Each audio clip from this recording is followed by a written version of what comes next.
can be very busy for families these days, even hectic. And in all of this rush, families can sometimes take too much for granted.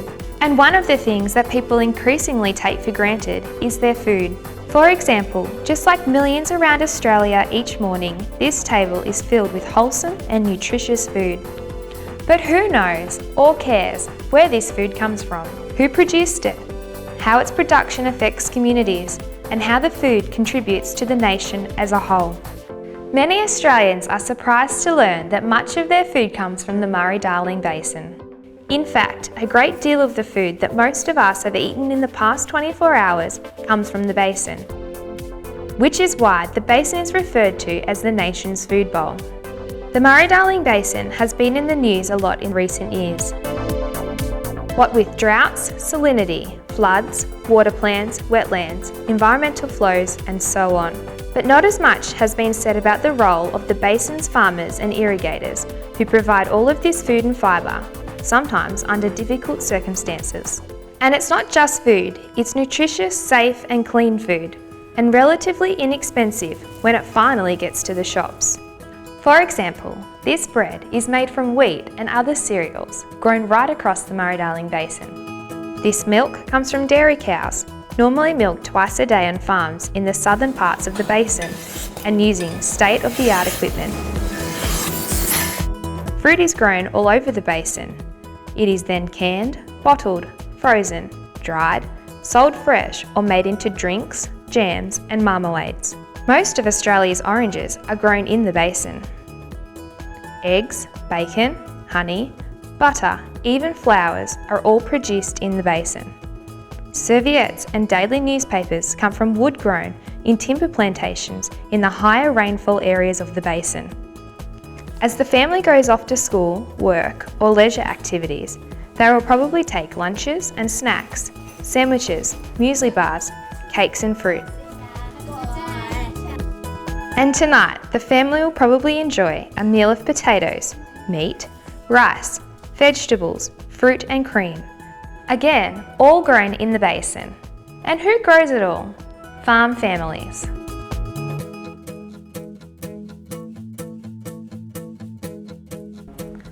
Farmers have been growing food and fibre in the basin for over 150 years.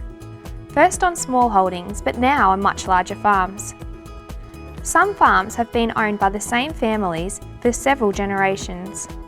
Migration after the Second World War brought new people, crops, industries and cultures to the basin. And regardless of where they came from, many of these farm families have also contributed to establishing businesses, shops, schools, hospitals, churches and community groups in basin communities.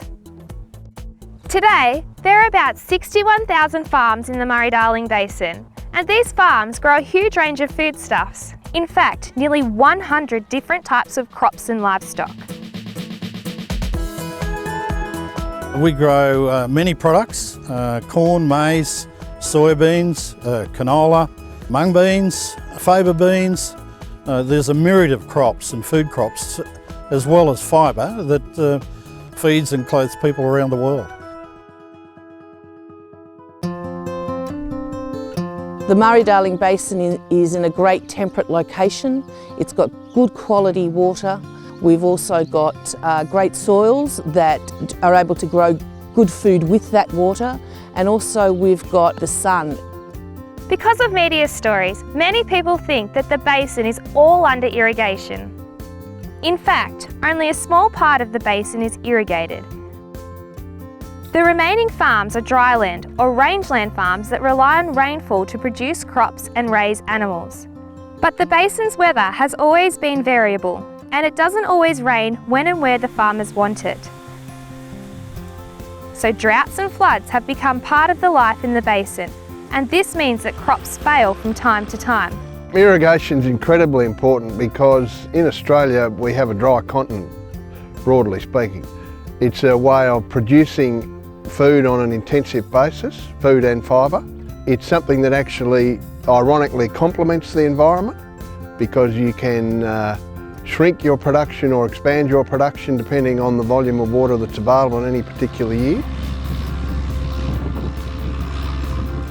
It produces a high quality food. We can value add it in our region and we can then export it to generate foreign currency for our national economy. It takes serious amounts of water to produce our food. One modest meal in 365 days in the year, you effectively used 555 litres of water for that very modest breakfast. Where irrigation is used, water is stored in dams and delivered by rivers, channels and pipelines.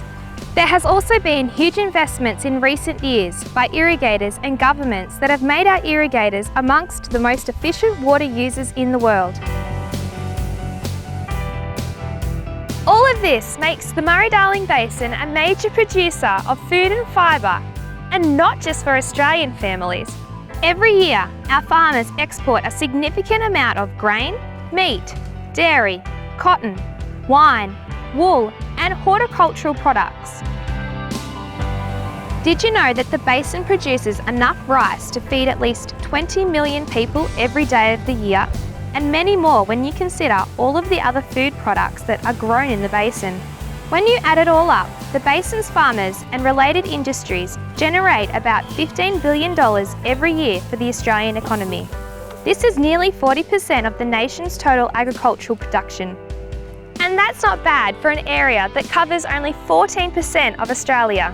And as the world's population grows, this will be important for Australia's agriculture and food security well into the future. Most farms are run by farm families who enjoy leisure times, sport, travel and entertainment. They are often members of community groups and service clubs and play a big role in supporting the well-being of their communities. Farms are like other businesses that operate in towns, regional centres and cities, but there are some differences. Farmers often run their businesses in areas of small populations, large distances and variable weather.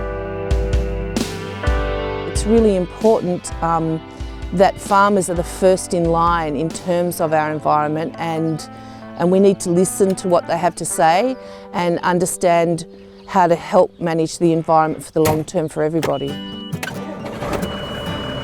Many farm families are involved in land care groups. They plant trees, remove weeds, control pest animals, protect native plants and animals, and improve rivers and wetlands. They also have a role in protecting Aboriginal cultural heritage. Irrigation is a complex industry. It encompasses cultural and other issues such as that. Irrigators in this community are very, very strong on environmental stewardship and environmental management. Well, looking after water quality and enhancing our environment goes hand in hand with food production. We as farmers have been doing that for a long time. In other words, farming is increasingly about finding a balance between earning a living, looking after the environment, and being socially responsible. This is called natural resource management. It is not easy and usually requires help from the government. Farmers also use the latest technology to produce their crops and our food. They use mobile phones, computers, GPS systems, the internet, Twitter, apps and Facebook. You open up your laptop, if you're carrying one, or the computer in your office, and it will tell you the optimum time to put moisture back into that root profile. Farms also generate employment in the Murray-Darling Basin. Producing food and fibre employs thousands of people, while thousands more are employed in regional centres and capital cities to process harvested crops and service agricultural industries. Small towns that are in agricultural areas are there because they're servicing agriculture. And if agriculture's ticking and moving and performing, then that's what makes them tick and perform as well. Ever since people have started farming in the Murray-Darling Basin, they've been affected by changes and they've had to adapt. Research shows that Australian farmers have a long history of taking up new and innovative technology and ideas, more than any other industry in our country. The changes in agriculture and rural communities in the basin is certainly not going to slow down or stop. In fact, if anything, the rate of change in our communities is actually increasing. Farmers themselves are continually adapting and they're very inventive, they're very responsive. And every season is different. So we as farmers need to be continually changing, listening to what other people are doing, looking at other industries and trying to incorporate those sorts of things into our production systems as well. 94, 93, 92, There's a whole array of challenges. Climate is a key challenge. Commodity prices are a key challenge. Remaining competitive is a key challenge. Being able to pick up technology and be able to invest in new technology and research and development. There's a challenge of attracting the next generation back to irrigated agriculture. I strongly believe that young people are the future of the agricultural industry. They can bring so much to the agricultural business, technology, new ideas.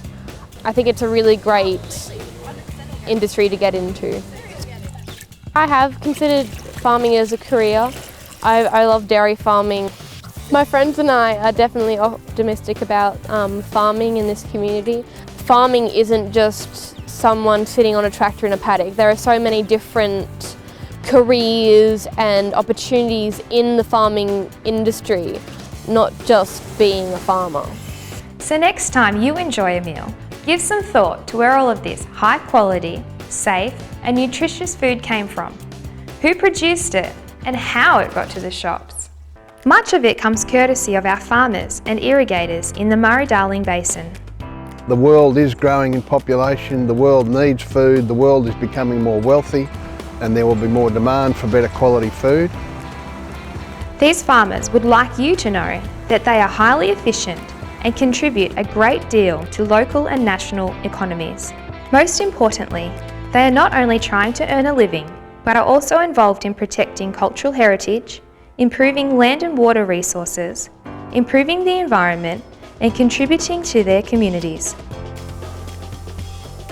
And that is something we should all appreciate and celebrate.